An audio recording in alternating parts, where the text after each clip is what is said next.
네, 뉴스야 시작합니다. 정치부 홍현주 기자 나와 있습니다. 첫 번째 물음표 보죠. 네, 첫 번째 물음표는 황교안과 엮지 마라입니다. 네. 지난해 총선 참패에 책임을 지고 물러난 황교안 전 미래통합당 대표 얘기 먼저 해보겠습니다. 홍 기자, 최근 황 전 대표가 정계 복귀 움직임을 보이고 있죠? 네, 그렇습니다. 황교안 전 대표는 다음 주 7박 8일 일정으로 미국 워싱턴 DC를 방문하는데요. 헤리티지 재단 등 미 정책 연구기관에서 이 정관계 인사들을 만나 한미동맹과 북한 인권 문제 관련 메시지를 낼 예정이라고 합니다.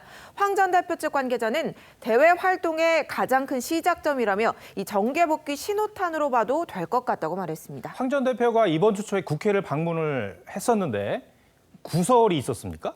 네, 그렇습니다. 황 전 대표 지난 26일 손실보상법 제정을 요구하는 국민의힘 최승재 의원의 국회 농성장을 방문했습니다. 네. 그런데 이 방명록에서 류호정 의원의 이름을 보고 어디의 의원이냐, 그러니까 어느 당 의원이냐고 물었습니다. 직접 들어보시죠.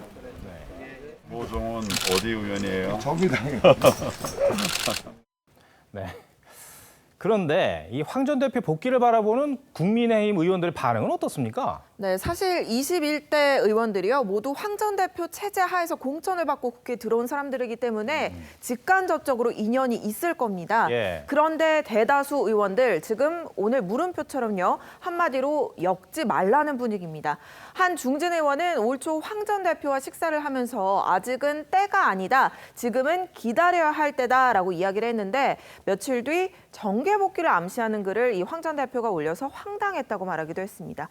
또 황 대표 시절 원내대표를 지낸 나경원 전 의원을 비롯한 다른 인사들도 공개적으로 비슷한 반응을 보였습니다. 들어보시죠. 조금 이제 결을 달리 하는데요. 뭐 지금은 조금 천천히 계시는 게 좋지 않을까 이런 생각들 많이 하시는 것 같습니다. 적절하지 않습니다. 몸을 푸시든 뭐든 개인의 자유시겠지만 저는 바람직하지 않다고 생각합니다. 이게 최소한 대선에 도움은 되지 않겠구나 이런 반응인 것 같은데, 그런데 왜 이렇게 반대를 하는 겁니까? 네, 국민의힘은요 지금 비대위를 중심으로 중도 외연 확장에 힘을 쓰고 있었죠. 그런데 황 전 대표의 복귀는 당이 과거로 회귀하는 듯한 인상을 줄 수 있기 때문입니다. 황 전 대표는 삭발과 단식, 장외투쟁 등 이 강경 행보로 국민들에게 거부감을 줬고, 또 원내에서는 패스트트랙 사태 완패로 성과를 얻지 못하기도 했습니다. 그래서 이 정치인 황교안에 대한 평가는 총선 참패로 이미 끝난 것이라는 시각도 있습니다. 반면 황 전 대표는 이 전당대회 출마에는 관심이 없고 다가올 대선에서 주자로 뛰는데 관심이 있는 것으로 전해지고 있습니다. 알겠습니다. 첫 번째 물음표 정리해 볼까요? 네, 첫 번째 물음표 황교안과 엮지 마라의 느낌표는 말리는 시누이는 진심으로 하겠습니다. 네. 이 옛말에 때리는 시어머니보다 말리는 시누이가 더 밉다 이런 말이 있죠. 네. 시누이가 겉으로는 위해주는 척하면서 속으로는 다른 생각을 한다는 건데, 적어도 제가 취재했던 이 국민의힘 의원들의 경우 황 전 대표의 복귀를 만류하는 건 진심인 것 같아 보였습니다. 네. 두 번째 물음표 보여주시죠. 네, 두 번째 물음표는 JK 김동욱과 김어준의 차이입니다. 네. 가수 JK 김동욱 그리고 방송인 김어준 두 사람 모두 정치 현안에 대해서 목소리를 냈죠. 예. 한 사람은 내고 있고.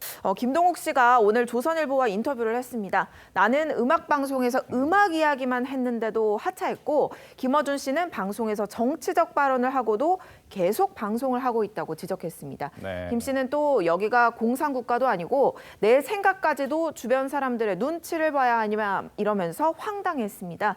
실제로 지난 1월에 이 조국 전 장관과 추미애 전 장관을 비판하는 글을 SNS에 올린 이후 이 김 씨가 10년간 진행해온 지역방송 음악 프로그램에서 돌연 하차한 바가 있습니다. MC를 관두게 됐습니다. 좀 시원섭섭하기도 하고 한편으로 좀 안타깝기도 한데, 무엇보다도 여러분들께 무대에서 마지막 작별 인사를 했으면 좋았을 거라는 생각도. 방송에서 정치적 견해를 밝힌 게 아니죠. 네. 그리고 SNS에다가 올린 건데, 근데 이게 하차의 계기가 됐다는 얘기입니까? 네, 김동욱 씨 주장은 그렇고요. 네. 방송사 측은 별다른 입장을 내지 않고 있습니다. 김 씨는 TV조선과 문자 인터뷰에서 정치적 색깔은 생각해 본 적이 없고 지금 있는 현실이 참을 수가 없어서 반응한 것뿐이다 라면서 정권이 바뀌고 그 사람들도 또 잘못을 한다면 똑같이 비판할 것이라고 전하기도 했습니다. 네. 그 과거 이명박 박근혜 정권 때 블랙리스트가 왠지 생각이 나고 좀 비슷하다는 그런 느낌이에요. 예, 그렇습니다. 문체부 산하 진상조사위원회 지난 2018년 이명박 박근혜 정부 때 9천여 명에 달하는 문화예술인 및 단체가 이 블랙리스트에 포함돼 피해를 입었다는 조사 결과를 발표했습니다. 네. 문성근, 김미화, 김재동 씨 등이 피해자로 밝혀졌고 조윤선 전 장관은 관련 혐의로 구속됐습니다. 물론 이번 논란에서 정권 차원의 개입이 있었는지는 드러나지 않았죠. 하지만 정부를 비판한 인사를 방송에서 하차시키고 자유로운 의사표현을 막았다는 점에서 당시를 떠오르게 한다는 의견도 있습니다. 국민의힘 허은하 의원은 대통령을 욕해서 기분이 풀리면 그것도 좋은 일이라던 문 대통령의 아량은 우리 국민이 아닌 북한과 김여정만을 향한 선택적 아량이었냐고 꼬집기도 했습니다. 문재인 정권이 초반에 블랙리스트, 전 정권의 블랙리스트를 정말 적폐로 몰았던 그런 상황이 기억이 나고 그런데 이제 그 상황과 왜 비슷하다는 느낌이 드는지는 모르겠습니다. 네. 두 번째 물음표도 정리해 주시죠. 네, 두 번째 물음표. JK 김동욱과 김어준의 차이의 느낌표는 내체남불입니다. 네. 뭐 지금은 거의 사자성어처럼 쓰이게 됐죠. 예. 내로남불을 빗대서 표현한 말인데 내가 하면 체크리스트, 남이 하면 블랙리스트를 줄인 말입니다. 이명박 박근혜 정부의 블랙리스트가 폭로되자 헌법에서 보장한 표현의 자유를 짓밟았다며 비판했던 현재의 민주당.